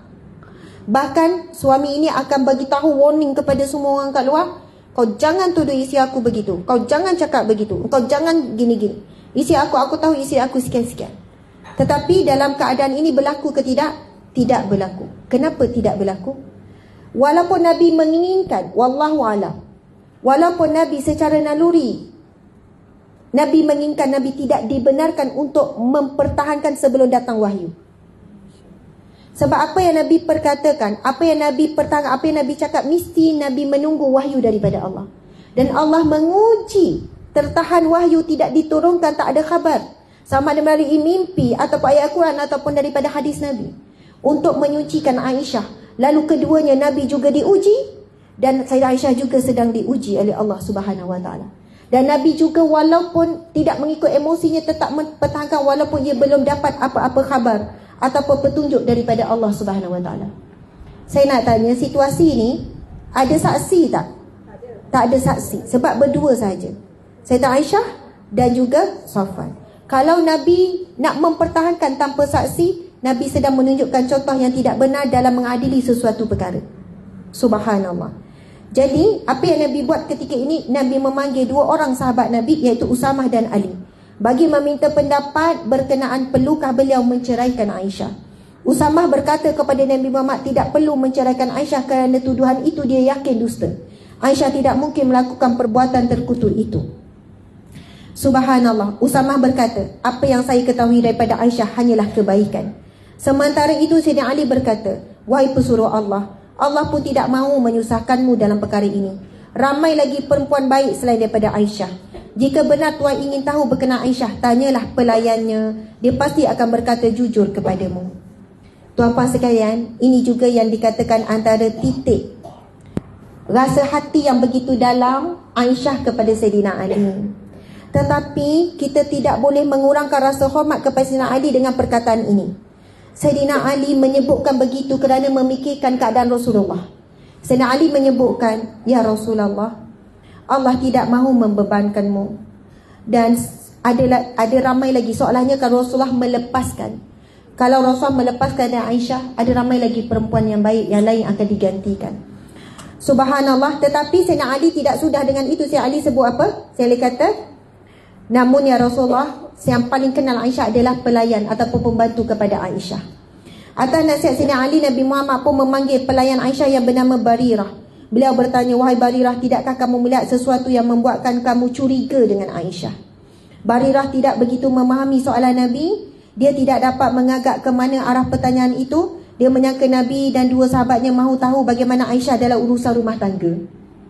Faham tak? Dipanggil Barirah. Wahai Barirah, adakah kamu ada ragu-ragu dan curiga tentang Aisyah? Sebab Barirah ni lurus. Dia tak menyangka Rasulullah ni seolahnya bertanya soalan, logik tak Aisyah ni melakukan kemungkaran? Logik tak Aisyah ni curang? Tetapi Rasulullah hanya tanya, adakah kamu pernah rasa ragu kepada Aisyah? Lalu Barirah ingat Rasulullah bertanya tentang bab Sayyidatina Aisyah menguruskan rumah tangga. Dengan terus terang dia menjawab, demi Allah, dia yang mengutuskanmu dengan kebenaran. Satu-satunya kekurangan Aisyah adalah kerana beliau masih muda dan pernah tertidur sehingga kambing masuk ke rumah dan melarikan adunan rotinya. Subhanallah, comel kan? Maksudnya Barirah ni sebab dia tak terfikir Rasul akan meragui kesetiaan isteri. Dan Rasul bertanya bukan kerana ragu. Rasul kena berlaku adil. Rasul nak mempertahankan isteri kena petunjuk yang jelas. Lalu Barirah ni fikir-fikir. Bila ditanya, ya Rasulullah, aku tidak pernah melihat kekurangan Aisyah kecuali satu. Dia kan masih muda, budak lagi. Satu hari dia tertidur sampai kambing masuk dalam rumah, ambil roti. Comel kan? Aku merasakan itu saja yang pernah dilakukan kekurangan ataupun kesilapan Aisyah. Soalannya Aisyah ni adalah pengurus rumah tangga yang sempurna.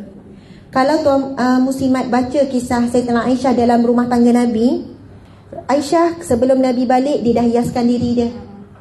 Aisyah kalau tahu, dia dah tahu bila Nabi nak balik, sampai masa Aisyah hiaskan rumah.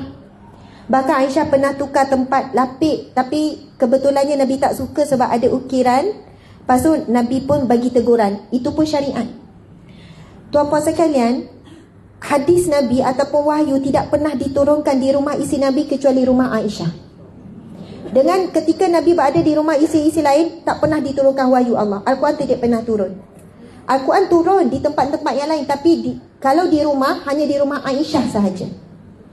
Kenapa Aisyah dipilih oleh Allah untuk Nabi wafat di atas ribaan? Dan dipilih rumah Aisyah, dan bilik Aisyah sebagai Raudah sekarang. Raudah tu bilik Aisyah tu. Kita tahu itu rumah Nabi, bilik Aisyah. Sebab itu peristiwa ini sebenarnya, sabar, saya tahu masa dah lebih sangat. Subhanallah.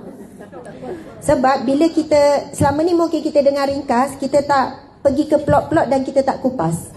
Maksudnya bila Barirah cerita tentang Aisyah, soalannya Aisyah ni tak ada kekurangan sebagai seorang isteri. Yang dia nampak tertidur, lepas tu kambing masuk ambil roti. Yang lain, Aisyah ini perfect dalam menjadi seorang isteri, layan suami dan sebagainya. Apabila Nabi Muhammad mendapat jawapan yang tidak tepat ini, beliau mengulangi soalannya dengan lebih jelas. Lalu Barirah pun menjawab, saya sentiasa memelihara telinga dan mata saya. Demi Allah, Aisyah lebih baik daripada emas yang baik. Perkara ini sama seperti yang dicatat dalam buku Tafsir At-Tabari. Maksudnya, soalannya Barirah ni kata dia lebih baik, dia sangat baik, wanita yang baik, dia lebih baik daripada emas yang terbaik. Ada cerita lain, sekian-sekian, kita skip cerita tu. Okey. Sebagaimana yang diketahui, Zainab bin Jahsh sering bersaing dengan Aisyah dalam mendapatkan perhatian suami. Dalam peristiwa fitnah ini, saudara kandung Zainab, Hamnah, mengiyakan tuduhan ke atas Aisyah.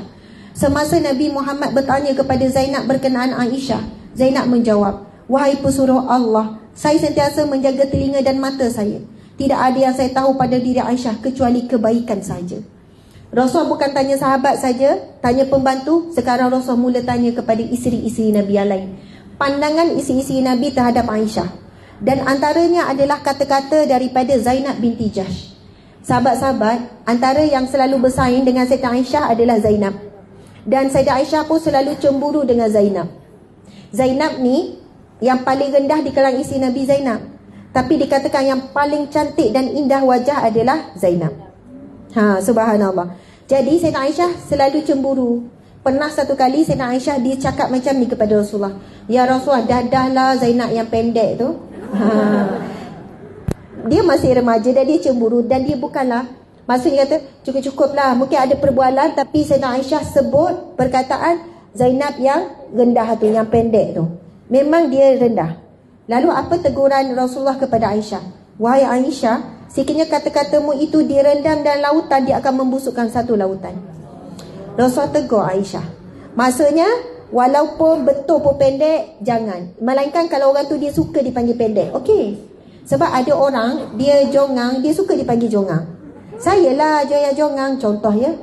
Minta maaf kalau ada nama yang Joya. Maksudnya ada orang dia suka dikenali dengan apa yang orang muda ingat. Saya lah ahli tempang. Maksudnya perkataan tempang itu bukan dia tak suka, dan dia pula yang mengenalkan diri dia. Yang orang sebut ahli tempang, saya lah ahli tempang. Sebab dia memang tempang. Jadi bila disebut rendah ini, maksudnya Zainab tak suka. Walaupun dia rendah, dia dipanggil dengan gelaran tersebut. Jadi Rasulullah tahu Zainab tak suka, Rasulullah tegur isterinya Aisyah. Subhanallah. Okey. Kemudian Zainab sebut apa? "Wahai pesuruh Allah, saya sentiasa menjaga." Maksudnya saya ni teliti pendengar saya, mata saya pun tajam. Saya tidak pernah tahu pada diri Aisyah kecuali kebaikan sahaja. Kemudian Nabi Muhammad meminta supaya nama baiknya serta keluarganya dibersihkan daripada tuduhan yang dilemparkan oleh Abdullah bin Ubay. Beliau berkata, "Siapakah antara kamu yang hendak membela saya daripada seorang lelaki yang melontarkan tuduhan ke atas keluarga saya? Demi Allah, sesuatu yang saya ketahui daripada keluargaku hanyalah kebaikan. Orang ramai juga menuduh seorang lelaki iaitu Safwan, padahal sesuatu yang saya ketahui daripadanya hanyalah kebaikan. Beliau tidak pernah menemui isteri saya kecuali jika saya bersamanya." Sa'ad bin Mu'az berdiri selepas mendengar kata-kata Nabi Muhammad. Beliau pun berkata, "Wahai pesuruh Allah, demi Allah, sayalah yang akan membela-Mu daripada lelaki yang melemparkan tuduhan itu. Jika dia daripada kabilah Aus yang melemparkan tuduhan itu, kamilah yang akan membunuhnya. Jika dia termasuk saudara-saudara kami daripada kabilah Khazraj, maka kami juga akan membunuhnya." Sebelum, kita skip terus kepada setelah Allah turunkan firman-Nya. Subhanallah, cerita-cerita Abu Bakar dengan Allah tidak tahu nak beralih kepada baik, ini antara kemuncak ya. Maksudnya kita nak sampai penutup, insyaAllah semoga satu kita berhenti, insyaAllah. Pertikaian itu hampir berakhir dengan konfrontasi. Pesuruh Allah segera turun daripada mimbar dan mendamaikan mereka. Pergaduhan semakin dahsyat ni, mereka pun terdiam. Begitu juga Nabi Muhammad SAW. Kemudian beliau datang kepada Aisyah yang terlantar sakit. Aisyah semakin sakit, dah tak boleh bangun, dah selalu pengsan sedar. Lalu kedua ibu bapa Aisyah menemaninya. Aisyah terus menangis tanpa henti. Nabi Muhammad SAW lalu duduk di sisi Aisyah dan berkata, "Wahai Aisyah, saya sudah mendengar tuduhan orang ke atasmu. Sekiranya kamu bersih daripada tuduhan itu, maka Allah akan membersihkan namamu. Tetapi sekiranya kamu rasa sudah berbuat dosa, maka mohon ampun dan bertaubatlah kepada Allah. Hamba yang mengakui dosanya lalu bertaubat kepada Allah, maka Allah pasti akan mengampuninya." Subhanallah muslimat. Sakit tak kata-kata ni? Sakit. Kita kalau dituduh, yang kita nak dengar daripada suami, kepercayaan semata-mata. Kamu tak buat, abang percaya kamu tak buat, kamu bersih, kamu suci, kamu sekian-sekian. Bayangkan kalau kita dengar kawan kita cakap, ada tuduhan seperti itu, kawan kita, bukan suamilah, kawan kita cakap, "Kalau kamu benar, Allah akan membersihkan kamu. Kalau kamu buat, maka bertaubatlah." Kita mesti akan gegar dia. Dia betul, kau tak percaya aku ke? Maksud kita akan rasa, sampai hati kamu tak percaya saya ke? Kenapa kamu cakap macam tu? Yelah, kalau kamu buat, kamu ni. Kalau tak, Allah akan sucikan kamu. Kamu rasa saya buat? Saya tak cakap kamu buat. Tapi kalau kamu buat, faham tak? Subhanallah. Bayangkan, dan ini adalah kata-kata yang benar daripada Nabi. Dan ini tidak mengurangkan kasih sayang Nabi pada Aisyah apa semua. Nabi tidak ada pilihan kerana wahyu belum turun. Dan itulah perkataan yang paling adil yang mampu Nabi katakan. Masya Allah, Allahu Akbar. Lalu bila Sayyidah Aisyah mendengar kata-kata daripada suami yang tercinta, Aisyah pun bercerita, air mata Aisyah tiba-tiba berhenti menitis selepas mendengar kata-kata Nabi Muhammad. Lalu beliau berkata kepada Abu Bakar, jawablah kata-kata pesuruh Allah itu ayahanda. Ketika ini memang Sayyidah Aisyah sangat berkecil hati, makin kuat rajuknya. Bagaimana kita tahu? Rasulullah pernah Rasulullah pernah ditanya oleh Aisyah, ya Rasulullah, bagaimana kamu tahu kalau saya merajuk, kalau saya marah kepadamu? Rasulullah pun jawab, Rasulullah tahu kalau isinya marah, Rasulullah terus boleh tahu. Rasulullah sangat cakna. Rasulullah jawab apa? Ketika kamu ketika kamu tidak marah, kamu akan memanggilku dengan panggilan yang wahai suamiku, menyebut nama ya Rasul. Tetapi apabila kamu marah, kamu menghindar menyebut namaku. Samalah ketika ini Sayyidina Aisyah sebut, wahai ayahandaku, jawablah kata-kata pesuruh Allah itu. Maksudnya bukan jawablah kata-kata suamiku itu, tidak. Jawablah kata-kata pesuruh Allah itu. Jadi kata-kata si Aisyah ni bukan mengurangkan hormat kita pada Aisyah ya, bukan kita kata teruknya Aisyah, tak. Ini adalah kata-kata yang biasa bagi seorang wanita yang sedang terluka. Lalu Abu Bakar menjawab, demi Allah, saya tidak tahu bagaimana nak menjawabnya. Macam itulah orang lelaki kan, lurus kan. Demi Allah, saya tak tahu macam mana nak jawab. Aisyah beralih kepada ibunya, jawablah kata-kata pesuruh Allah itu bonda.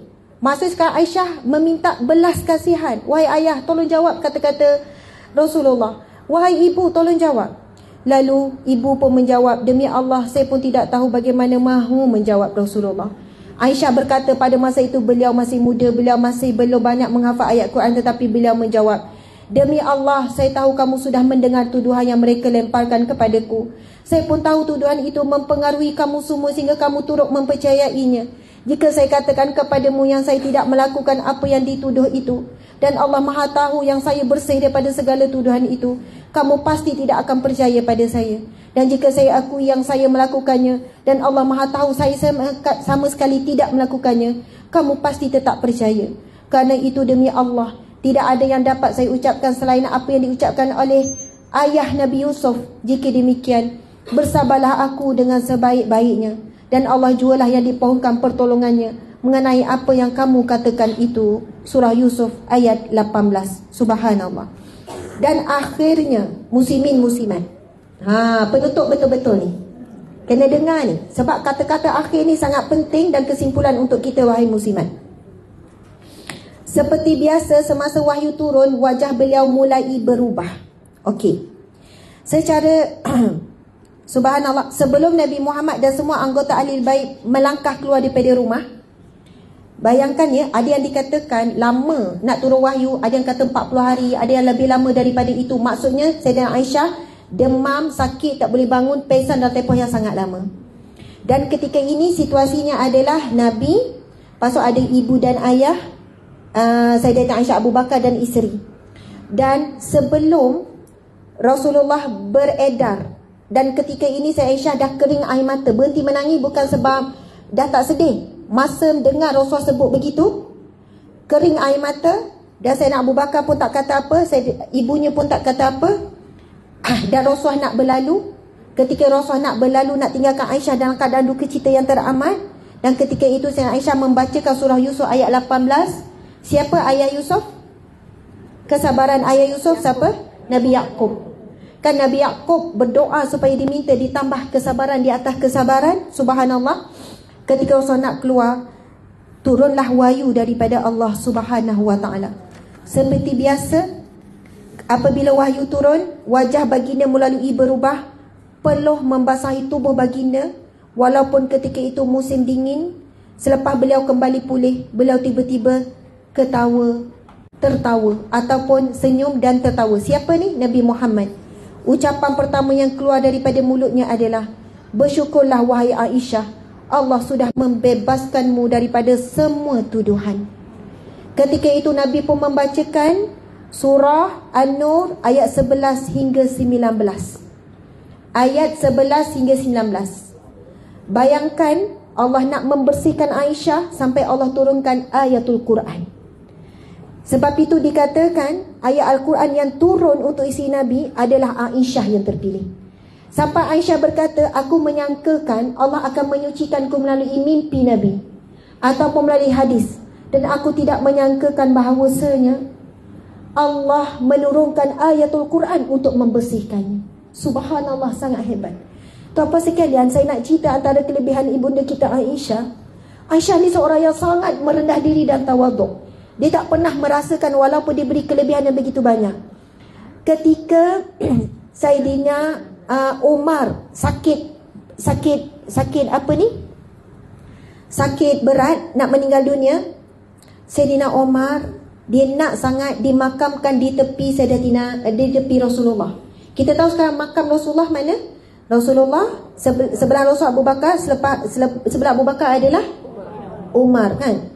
Lepas tu bila Saidina Umar sakit, Saidina Umar nak minta kebenaran pada Aisyah supaya dimakamkan. Saidina Aisyah bila disampaikan berita tersebut, Saidina Aisyah kata apa? Sesungguhnya saya tidak layak untuk dimakamkan bersama dengan Nabi. Semua orang menyangkakan Aisyah nak dimakamkan di sisi suaminya, iaitu Rasulullah, di rumahnya. Tapi bila dikabarkan Saidina Umar nak minta kebenaran kalau dia wafat nak ditanam, itu yang dikatakan. Saidina Aisyah seorang yang tawaduk, merendah diri, tak pernah nak mengambil hak dia walaupun dia berhak untuk dapat. Tuan-puan sekalian, kita akan lebih faham selepas ini kenapa Allah membersihkan ibunda kita sampai turun surah Nur ayat 11 hingga 19. Saya bacakan terjemahannya. Sesungguhnya orang yang membawa berita dusta itu ialah segolongan daripada kamu. Janganlah kamu menyangka berita dusta itu buruk bagi kamu, bahkan ia baik bagi kamu. Bagaimana Allah memujuk Sayyidatina Aisyah. Walaupun berita itu sangat buruk, tetapi Allah memujuk, janganlah kamu menyangka berita dusta yang buruk itu buruk bagi kamu, bahkan ia baik bagi kamu. Tiap-tiap seseorang antara mereka akan beroleh hukuman sepadan dengan kesalahan yang dilakukannya itu. Dan orang yang mengambil bahagian besar dalam menyebarkan antara mereka akan beroleh seksa yang besar di dunia dan di akhirat. Sepatutnya semasa kamu mendengar tuduhan itu, wahai orang beriman lelaki dan perempuan, kamu harus kamu menaruh baik sangka terhadap diri mereka dan berkata, ini adalah tuduhan dusta yang nyata. Sepatutnya mereka yang menuduh membawa 4 orang saksi membuktikan tuduhan itu. Oleh kerana mereka tidak mendatangkan 4 orang saksi, maka mereka itu pada sisi hukum Allah adalah orang yang dusta. Dan jika tidak kerana adanya limpah kurnia Allah dan rahmatnya kepada kamu di dunia dan di akhirat, tentulah kamu dikenakan azab seksa yang besar disebabkan kamu turut campur dalam berita palsu itu. Iaitu semasa kamu bertanya atau menceritakan berita dusta itu dengan lidah kamu dan memperkatakan dengan mulut kamu berkenaan sesuatu yang kamu tidak tahu kesahihannya, dan kamu pula menyangkakan ia perkara kecil, padahal ia pada sisi hukum Allah adalah perkara yang besar dosanya. Dan sepatutnya semasa kamu mendengarnya, kamu segera berkata, tidaklah layak bagi kami memperkatakan hal ini. Maha suci engkau ya Allah daripada mencemarkan nama baik ahli rumah Allah, ahli rumah Rasulullah. Ini adalah satu dusta yang besar yang mengejutkan. Subhanallah. Semua itu firman Allah, muslimin muslimat. Sampai disambung lagi ayat ke-23, ayat ke-24. Dan selepas ayat itu diturunkan kepada Nabi Muhammad, kemudian Ibu Aisyah berkata, subhanallah. Tuan-puan sekalian, surah An-Nur yang kita bacakan tadi itu, ayat 11-19, mengandungi terlalu banyak hukum hakam syariat. Bagi hukum orang yang menuduh kena bawa 4 orang saksi. Dan bagi tuduhan kepada wanita-wanita yang beriman yang soleh, perkara pertama umat Islam kena buat bersangka baik. Bukan bercakap-cakap, bukan menyebarkan. Dan banyak lagi hukum hakam yang terkait. Maksudnya Allah pilih Sayyidina Aisyah seolahnya untuk diturunkan hukum hakam syariat, tetapi korban seolahnya Aisyah yang Allah tahu kesabarannya sangat tinggi dipilih untuk menjadi asbab turunnya syariat Allah Subhanahu wa taala. Lalu Ibu Aisyah bila Nabi bacakan firman Allah menyucikan Sayyidina Aisyah, Ibu Aisyah pun berkata, Ibu Aisyah pun berkata, pergilah mendapatkan suamimu. Ibu Aisyah pun kata, wahai Aisyah, pergilah dapatkan suamimu. Tetapi Aisyah menjawab, demi Allah, saya tak akan pergi kepadanya. Hanya Allah yang saya puji. Merajuk kan? Masya Allah. Satu, kita nampak merajuk. Tapi daripada sisi yang lain, muslimat sekalian, bila saya baca banyak versi kisah ni, dan saya baca banyak kali, dan saya dengar banyak kupasan ahli ulama, kalau kita faham, sebenarnya kita boleh menangis jawapan Aisyah ni. Aisyah diuji dengan apa? Dia mempunyai suami yang mulia, suami kekasih Allah, lelaki yang terhebat, pemimpin tertinggi ketika itu. Ada ramai di kalangan kita yang diuji dengan suami yang hebat, suami yang sempurna, suami serba ada. Ada ramai di kalangan kita yang diuji dengan kita ada kabel itu, kabel ini. Kita ada orang kita kenal tak kenal. Ada ramai yang ada kelebihan bijak, sampai ada PhD contohnya. Ada ramai kelebihan petah berkata-kata. Ada ramai orang yang ada kelebihan kuat, mungkin kaya, ternama, cantik dan apa saja. Apabila Aisyah menyebutkan, bila ibu kata pergilah kepada suamimu untuk berterima kasih, faham tak? Sebab Rasulullah dah bacakan ayat yang diturunkan oleh Allah, lalu Aisyah telah bersih. Pergilah kepada suamimu untuk berterima kasih. Lalu Aisyah jawab apa? Tidak, aku tidak akan pergi kepadanya. Hanya kepada Allah aku memuji dan berterima kasih. Muslimat sekalian, kita dalam hidup kita, kita akan diuji dengan orang ataupun kelebihan ada pada diri dengan apa saja, sampai kita menyadarkan pada diri kita. Kita bersandar kepada nikmat-nikmat sementara yang ada keliling. Dan ketika Sayyidah Aisyah menyebutkan ini, Sayyidah Aisyah menerima didikan daripada Allah. Kalau dia rasa masa dia diuji tu dia boleh bersandar pada suami dia, orang tuduh, tak apa, suami aku kan Rasulullah. Oh tak apa, ayahku kan Abu Bakar. Oh tak apa, ibu kan wanita yang mulia. Oh tak apa, aku ada. Tetapi Allah uji ibunda kita, dia tak ada siapa-siapa yang membelanya sepenuh-penuhnya. Aisyah ada semuanya. Ada orang yang diberi gelaran ayahnya As-Siddiq. Apa yang Abu Bakar cakap, semua orang percaya. Tapi apa yang Abu Bakar jawab? Aku tidak tahu nak cakap apa, wahai Aisyah. Takkan ayah tak boleh nak pertahankan saya depan suami saya, bagi tahu bahawa saya tak berdosa? Bila tanya ibu, ibu pun jawab yang sama. Wahai anak andaku, saya tak tahu nak cakap apa. Takkan ibu tak kenal saya, takkan ibu tak boleh nak bela saya depan suami saya? Bayangkan betapa Allah uji Aisyah sampai titik yang paling rendah. Orang sekeliling semua tidak ada yang menyatakan secara jelas. Sebab itu bila Allah menyucikan dan Allah melihat Aisyah berjaya mengharungi ujian yang sangat berat. Sangat berat itu, lalu Allah turunkan firman untuk menyucikan Aisyah. Ketika itu Aisyah sedar. Aisyah sedar hanya Allah layak dipuji. Hanya Allah yang layak untuk kita ucap terima kasih. Subhanallah, Allahu Akbar. Jadi itulah khulasah ataupun kesimpulan daripada hadisul ifki, kisah Sayyidah Aisyah ini. Sayyidah Aisyah pernah ditanya oleh Abdullah bin Zubair, wahai ibundaku, wahai ibu saudaraku. Abdullah bin Zubair anak saudara ya. Wahai ibu saudaraku. Masa ni Abdullah bin Zubair bertanya tentang soalan, saya tak ingat soalan apa. Saya tak ingat. Tadi saya ingat, lepas tu sekarang saya tak ingat. Saya tak ingat soalan Abdullah bin Zubair tu. Tetapi saya ingat jawapan Sayyidatina Aisyah. Sayyidatina Aisyah menjawab, ini pun daripada hadis Aisyah. Sayyidatina menjawab, ni saya nak cerita siri lain, sudut lain ibunda kita ni. Sayyidatina Aisyah menjawab, wahai anak saudaraku Abdullah, rumahku, maksudnya rumah Sayyidina Aisyah ni, rumah dia dengan Rasulullah, pernah tidak berasap selama 3 bulan berturut-turut. Maksudnya 3 bulan berturut-turut tidak ada makanan untuk dimasak. Lalu Abdullah bin Zubair bertanya, apa yang kamu makan ketika itu wahai Aisyah? Wahai ibundaku, wahai ibu saudaraku. Lalu Aisyah menjawab, kami menumpang apa-apa yang diberikan oleh jiran-jiran. Dan kebanyakan selain daripada itu kami berpuasa, maksudnya kami berlapar.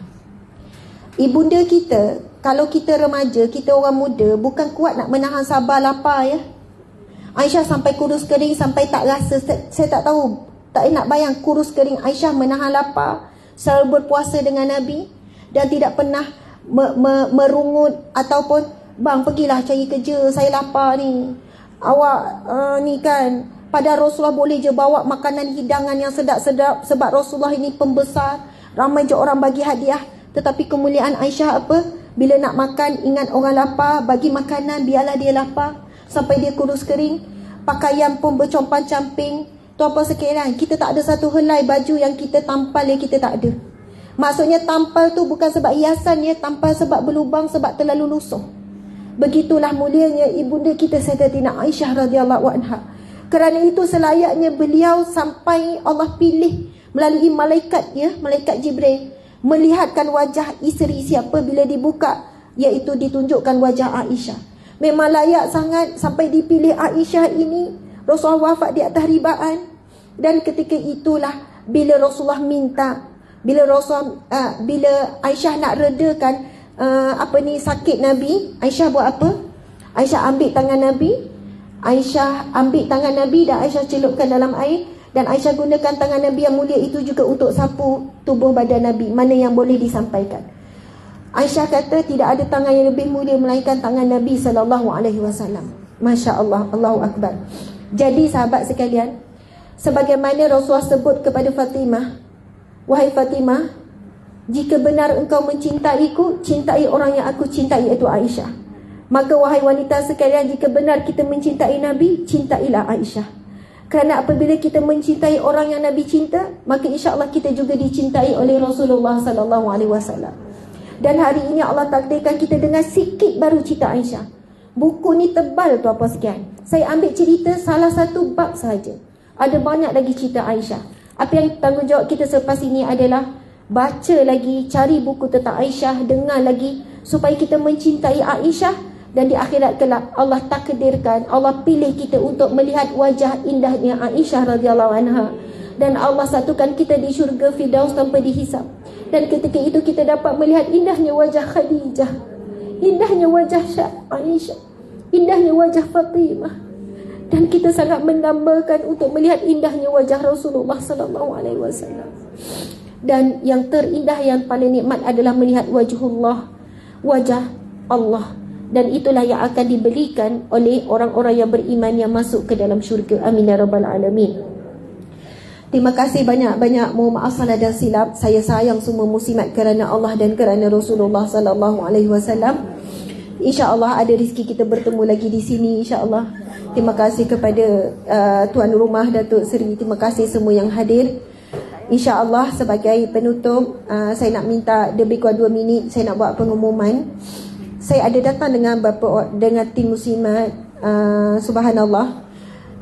Saya sebenarnya ada hajat. Boleh ke ni ya? Okey ya? Okey boleh. Kami sebenarnya dalam proses mengumpul satu dana untuk memiliki, sebenarnya dah dimiliki, dah buat SMP, dah pindah milik. Tapi kami terikat untuk membuat bayaran hujung, pembayaran berapa ya? Okey, ini sebenarnya bangunan ini dinilai tahun depan akan mula beroperasi, iaitu Hijrah International Tahfiz School. Ini adalah sekolah tahfiz international, ada subjek pengajian apa semua. Dan saya tak bercerita di sinilah detail Islamic School ni. Tapi mana gambar tu dik? Saya sebenarnya minta. Tak apalah, kalau siapa yang nak tengok proposal apa semua, silibus ni kita ambil masa setahun untuk siapkan. Sampai saya sendiri pergi ke beberapa buah madrasah tahfiz di Indonesia, gabung dengan Malaysia. Kita nak buat satu sistem yang holistik, nak melahirkan generasi Quranik yang berperibadi yang hebat, mulia dan hebat. Jadi subhanallah, kepada siapa yang ingin dan yang mampu untuk bersama dalam perjuangan ini, dia akan jadi harta wakaf lah. Nak wakaf niat untuk ibu ayah ke, untuk diri sendiri ke. Saya tak ingat ni berapa jumlah yang diperlukan lagi untuk melengkapkan. Sebab kami dah usaha, dah bayar. Sebab saya jarang share, sebab kita usahakan supaya tanpa meminta-minta. Saya rasa dalam dah 1 juta lebih kita dah bayar. Bangunan ni harganya hampir 3 juta. kita dah selesai buat bayaran dalam separuh ataupun lebih. Tapi yang terakhir kami kena bayaran akhir lagi baki bulan 10. So kita beli bangunan siap, sebelah lelaki, sebelah perempuan, 4 tingkat. Jadi kami usaha pelbagai cara juga jumpa pihak-pihak. Tapi masa dah semakin suntuk, sekarang dah bulan 8 kan. Setiap bulan pun kami kena bayar lebih kurang dalam 200k macam tu. Tapi penghujung tu kami kena bayar langsam jumlah yang banyak. Jadi kepada siapa yang mungkin mampu, sama ada sikit ataupun banyak, ataupun ada siapa yang nak minta saya pergi jumpa pihak-pihak, Ustazah, saya nak bawa Ustazah jumpa pihak ni, insyaAllah dia boleh bantu lansaikan yang selebihnya sebagai wakaf, saya akan pergi. Sebab kita memang nekat, tak nak tersangkut tahun depan tahfiz ni akan dimulakan. Dan semua para penyumbang akan dapat pahala yang sama. Dan ini bukan bawah orang lain, bawah saya sendiri, bawah Yayasan Al-Hijrah, bawah kami sendiri akan monitor dan akan menguruskan tahfiz ni. Dia international tahfiz, ada subjek-subjek akademik juga, penguasaan bahasa dan lain-lain. Okey, jadi insya-Allah siapa yang berhajat tu boleh jumpa saya secara sama dengan mungkin ada tempat, ataupun kita ada sediakan apa, saya tak tahulah, flyers tabung. Tim Hitas ada edarkan flyers sebab orang boleh bawa balik, ada account number. Lepas tu tabung ke saya tak tahu sebab saya tak ready sangat sebenarnya nak buat pengumuman ni. Kemudian ada juga bersama Hijrah Village, Perkampungan Al-Hijrah. Perkampungan Al-Hijrah kita nak bina masjid yang diperlukan 1.5 juta. Pembinaan madrasah dan pusat pengajian 1.5 juta. Yang ini pun nanti ada penerangan. Saya tak tahulah tim duduk kat mana. Anda boleh pergi dekat, ada kaunter kat bawah ada booth galeri. Okey, kat bawah bukan galeri, itu jualan. Ada tak booth ni? Anda boleh pergi dekat booth, nanti ada pihak wakil daripada kami akan jelaskan sama ada nak menyumbang kepada madrasah ataupun tahfiz ataupun kepada masjid. Jadi terima kasih banyak. Bayar akhir Oktober ada, okey tak apa, 2.7 ya. Tapi kita dah bayar banyak dah ni, ada balance. Okey, terima kasih banyak-banyak. Mohon maaf pengumuman tu macam tak ready dan tak power gitu. Kelang kabut. Sebab saya baru terfikir on the way tadi, saya kata saya nak buat pengumuman ni lah. Jadi insya-Allah sekali lagi saya mohon maaf, sayang semua. I love you all so much. Wabillahi taufiq wal hidayah. Assalamualaikum warahmatullahi wabarakatuh. Waalaikumsalam warahmatullahi wabarakatuh. Okay, alhamdulillah. Kalau yang ada berhajat untuk berwakaf tu, ada booth di luar sana tu. Di luar tu ada booth, ada jualan buku-buku ustazah ya, buku terbaru tulisan ustazah sendiri, dan juga ada tudung jubah di luar sana ya. Jadi perempuan sekali lagi yang ingin balik tolong dapatkan makanan di luar sana sebagai pack ya. Kita dah pack yang nak balik. Okey, dan alhamdulillah. Saya